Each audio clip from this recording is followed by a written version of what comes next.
do you make of everything that the England manager said, in particular about, obviously, England's performance this evening? Well, he's obviously going to defend his team, defend his selections. And he said that the boys have never let him down. Well, I would say on that performance, they may well have done that. Have they let him down? He's the guy that gives them the instruction. If he's giving them the instruction to go out there and play that particular way, then have they let him down? Well, do you know what you're looking at? They haven't let him down. I think the players that he's selecting, some of them are not in form. Rashford, he's not in form at all. And for him to start in a game that we're going to dominate, we're comfortably through. We obviously cannot come second. So why are you playing Rashford for starters? Why are you playing Jordan Henderson for starters? This is the time when you trial and you see what you can get the best from these new players, what could offer you something different, rather than just going to the same old rubbish that we've been seeing lately. This is a perfect time, but still he wants to pick. Maguire wants to play. Rashford, Henderson, it's just baffling. Why would you do that in this situation? Phone lines are open for you this evening. It's me, Adam Catterall, and Jermaine Pennant with you. 03717 223344. England have won. Just in case you listen, I'm pretty confident that you switched us off at a certain point there, because it was dull. It was a very hard watch, hard listen, and it was not entertaining or the entertainment, should I say, that we were promised yesterday by Gareth Southgate. They were far from entertaining. 03717 223344. You can have your say on that. I'm just having a look at the text and the tweets that are coming in. And one of the key things, and we were speaking about this as we were building into the show this evening, you've just mentioned team selection. You've just mentioned, obviously, the type of play that Gareth Southgate instructs this team to go and do. Just remember, they're playing Malta, who are the bottom of this group. They haven't got a point on the board as of yet. They've already beaten them quite convincingly. They're at Wembley. They're at home. Fans, 80-odd thousand people have decided to pay their hard-earned money to come and watch the game this evening. England's best players are being put out on the pitch. And for want of a better word, they were absolutely atrocious. Atrocious. So wouldn't you say that the players have let them... Well, the manager... They're both managers for his rubbish selection and team tactics, and the players have obviously coming against a team like, no disrespect to Malta. Like I said, these are the English best players in England. They at should home, be doing against the bottom of the league. Should be doing a lot better. So the players have also let Southgate down, and Southgate always lets us down. Yeah, but you say always lets us down. At the end of the day... When have you last watched the England game? No, I'm not away and thinking, oh, yes. From an entertainment point of view, very rarely. But when you say he's let us down, we've been in 2 tournaments. He's absolutely reinstilled a little bit of hope for us, and we've got to certain points in that tournament that maybe a lot of us didn't expect us to get to. We didn't get over the line. We've blamed in-game management, which comes down to the manager, especially in the first tournament, of which I don't think he learned from going into the second tournament. And obviously we've got another tournament coming up here where he's going to be in charge, and he's got to learn from those past mistakes. I'll judge him on his tournament performances. But as we're looking at this play this evening, you just can't see where that style of play with these players is going to go and win us some silverware. You just can't see it.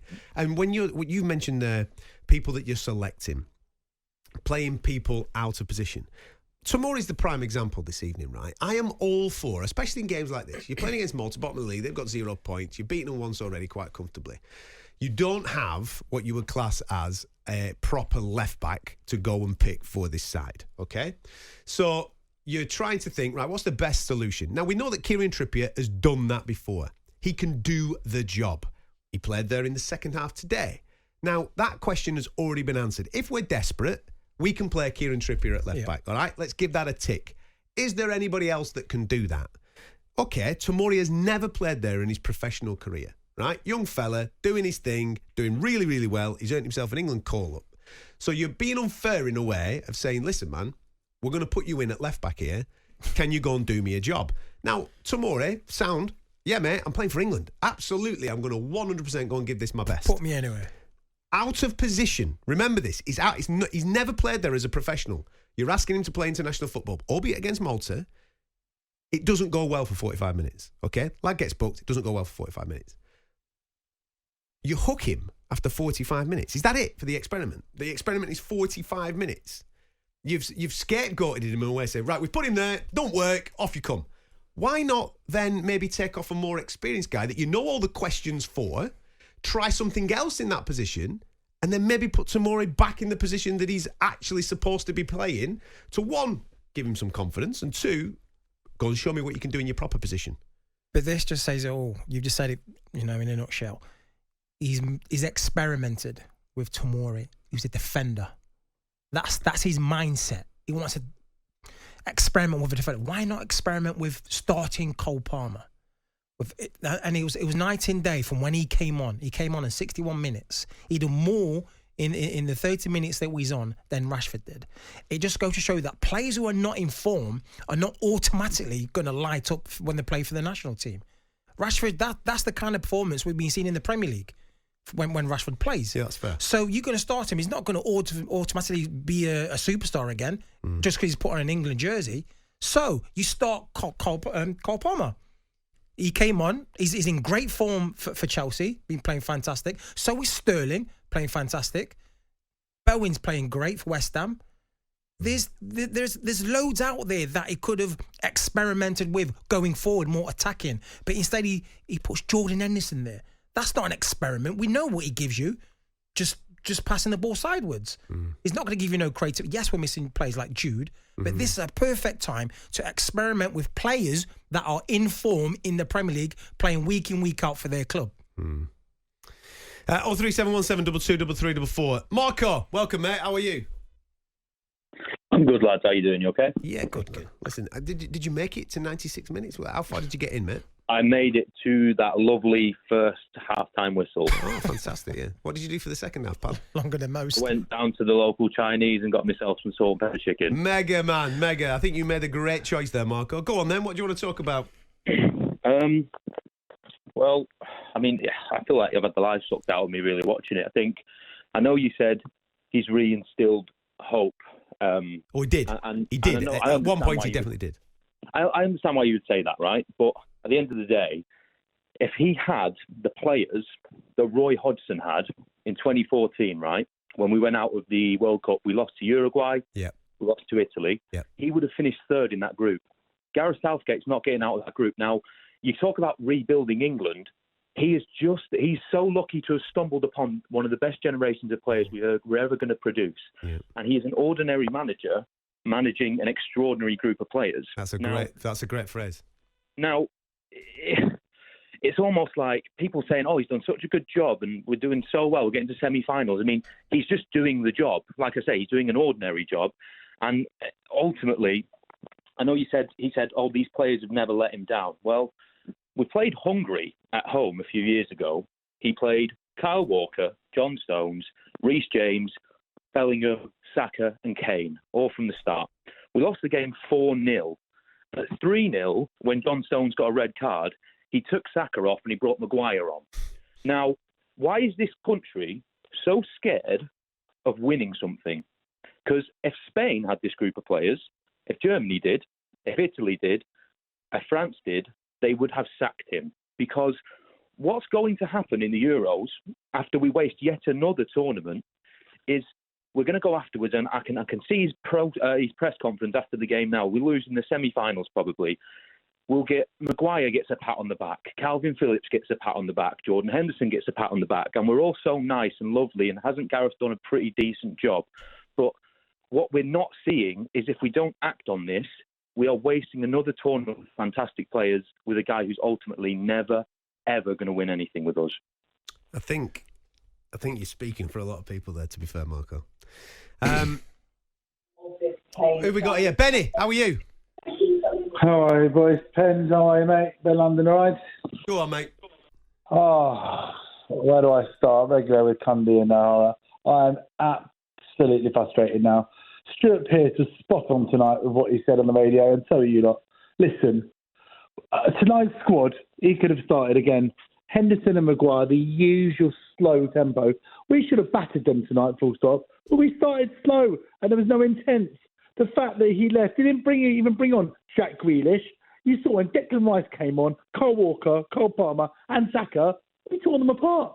And that's what we should be doing. But there's no way in God's earth that we're going to win the Euros. To get anywhere near there with that first half performance. And it wasn't good enough. And Southgate needs to realise once and for all, he can't start with the same regulars. Start on people that are playing week in, week out in the Premier League who are consistent, not players you love for the last 5 years and just because you've got loyalty. Start on merit. And that is my biggest point. And that's what frustrates me. And I was just looking forward to going there and I go every home and away game and I'm just completely frustrated now. I want to see winning mentality. I don't want to see dross or people going backwards to the ball. I want to see young talent who we can bring up ready to play, ready to go. And he didn't bother doing that. He went to the same old cliche starting 11. Well, what can you say? I think everyone, callers at the moment, have been absolute spot on. And I've been saying this for the past year now when, was in question and should Southgate stay. And there was, half were saying, yeah, he's been doing great, got into his final, got into his semi-final. I've always said, that's it. He's not good enough to take us over the line. Like I said, we've got some fantastic players, some best English players that I've seen in my time, even on my playing time as well. So, like Marco said, he's just an average manager with a fantastic bunch of talent of players, but not getting the best, not using it to its absolute maximum. It's mind-blowing. I'm sure there'll be some nations, some managers thinking, I would love to inherit what Southgate's got. You know what I'll do with that? But this guy just, nope, I'll have Maguire there. I'll have Henderson sitting there who's playing in Saudi. I put Rashford on. He will start even though he's bang out of form. He scored two goals for club and country this whole season. Yeah, Sterling's, no, leave him out. I'm just reading a text here from Andrew in Essex. He actually went to the game this evening. He's in the car on the way back. Thank you so much for sending us this. He took his two kids, 9 and 7 years of age, 3 tickets, 190 quid, parking 20 quid, petrol 30 quid, snacks 30 quid, 270 DPs for tonight's entertainment. The kids have already said that they never want to go again. Such a shame, man. That is such a shame. They should reimburse him. They should reimburse all them fans. They should all get reimbursed. You were promised entertainment tonight. That's what you were promised. There's a message on here from Jack, LFC fan, said Jermaine pipe down. Jordan Henderson offers more than passing sideways. Jack, I think you might have watched the wrong game, pal. Listen, Jordan's, with all due respect, we're not saying he's a bad player. No, he's not. I'm not saying that. But he's not going to give you no creativity. He doesn't light up a game. There's a lot of players out there who can give you a lot more energy than what Jordan can give you right now. Brian, How are you, mate? Hi, fine, thanks. Upset. I mean, he's got to be sacked first thing tomorrow morning. He won't be, though, Brian. You know that. They've got to beg Pep to take over the summer. And that's not going to happen. Brian, you know that's not going to happen, mate. You know that's not going to happen. Why? Why won't it happen? Well, first of summer. It's the summer. It's all for 4 weeks or whatever it is. Why can't he do it? Yeah, he'd love it. I tell you what, he would love it. We've got the worst manager we've ever had. We've had worse. The best manager we ever had was Venables. And who lost us in 1996? Southgate, with the most pathetic penalty you've ever seen. Yeah, He's a born loser. I applied for the job when Fred Flintstone was sacked, and he got the job. Listen, I don't think he's a born loser. And the penalty in '96, listen, that can happen to anybody. No, I'm not saying that. No. What I'm saying is he's safe. Is what he is. And there's a couple of callers that have been on this evening, and they've been they nailed it a little earlier on. We're talking about a guy who has ordinary beliefs about football, and he's managing a bunch of extraordinary footballers. These extraordinary footballers are at football clubs that have got those types of managers that are encouraging that level of creativity. And we are seeing it flourish week after week in the Premier League. They come to England and it just doesn't flourish because we are safe first. It is a case of not conceding, not getting beat, rather than going out to try and win and being expansive, playing defensive midfielders, 2 of them at a pivot when we don't necessarily need to be doing that type of stuff. And a right back in there. Let's throw that in. Come on, there. we don't need to do it. And Vicky Henderson in midfield, the worst player I've ever seen. I've seen worse. Listen, maybe his time's now not the time, but I understand. But why is he still there? Well, if you tonight, Right, look at tonight, for example, right? So he's played Henderson, Gallagher and Alexander-Arnold in the midfield, right? That's Not good enough. It's not good enough. No, you're 100% right. But his normal midfield would 100% consist of Bellingham and Rice plus another, isn't it? That's what he would normally do. So the majority of us would conclude that Declan Rice, Jude Bellingham plus another in there in some way, shape or form is actually a pretty solid midfield. Would you agree with that? So, we've got the players there, but they were injured, so they weren't available to him tonight. He doesn't. He's so bored in himself. So how he motivates players, I do not know. He comes across as this slow-speaking person, and he's diplomatic. He is diplomatic. As a football manager, I was a football manager. You motivate players. How does he motivate? He's just not good enough. I read an article in the paper about 6 months ago when he was manager at Middlesbrough. He was so boring the players couldn't stand him. Well, listen, I don't want to get stuck into personal attacks towards the human being. Listen, I actually like him as a geezer, right? I think he's a nice fella. He's very diplomatic. He's very articulate. But we are now talking about the style of play that he implements for the England football team. That's all we're talking about, and that's all that we should be talking about. And we know that's very negative. And it is negative. It's slow. Listen, when we've got plenty of data. We've seen plenty of football matches now with Gareth Southgate in charge of it, and it is a case of going out onto the pitch first and foremost to not get beat. Whereas the majority of these footballers that he is managing are used to going out onto the pitch. First thought process is, we are winning today. Jude Bellingham plays for Real Madrid, for crying out loud, right? He goes on the pitch and his first thought process is, we're going forward. Because we've got to go forward because the nets are at the other end and now I've got to put the ball in there in order to win this game of football. We've got players on this pitch tonight, for example, with the likes of Phil Foden at City, used to obviously winning football matches. Harry Kane's gone to Bayern Munich. Why? He wants to win stuff. And that is what he's doing, week in, week out. You've got the likes of Bukayo Saka, who's at Arsenal. They're hopefully going to be challenging for trophies. These types of players are used to being on the front foot going forward. They're not used to get it, keep it, go backwards, go sideways. That's not how they play football. We've got the caller right at the start of this, nailed it. We've got an ordinary guy in charge and he's managing extraordinary players. We are not utilising the talent that we've got. Yeah, but he should have got... His team talk should have been, right, boys, go out there, be expressive, show me what you've got. If we concede, don't worry. We've got enough in our locker to get 2, 3, 4. You think Man City, Liverpool play when they concede, they go, oh, no. They go, all right, boys, let's settle, and then go and get 2 and get 3. That is the mindset of a top manager and of a top team with the players that we've got. No disrespect to Malta. We was playing Malta. We don't need to be defensive ensuring. Let's not concede a goal. Let's not lose. We go out there and beat them. And even if we do concede, it's fine. We're going to go get 5 and 6. It's baffling, and I'm thinking, when is he going to change his mindset? He's not going to change because there's a lot of people expressing the same views as all of us are about the style of play and the plays that we got. And I guarantee I'll tell you what's going to happen, right? We'll get to the tournament next year and we will navigate the group and we'll navigate 1 or 2 games and we'll get to a stage where everybody starts to hope again. Oh, here we go. Yeah. This is it. Tournament football. It's all about tournament football. We've got to win tournament football and we'll get to a stage where we've got to put it on someone. No, but we'll never we won't put it on someone. We'll never get a team. We'll come up against a France and go, right, they're a good team. Let us sit back. We'll probably be dominant. We'll probably be the better team. But let us sit back and not concede. We'll then concede and then panic station. He won't know what to do. He will try not to concede another one. And by then, 70, 80 minutes, let's throw on an attacking player. Game's done.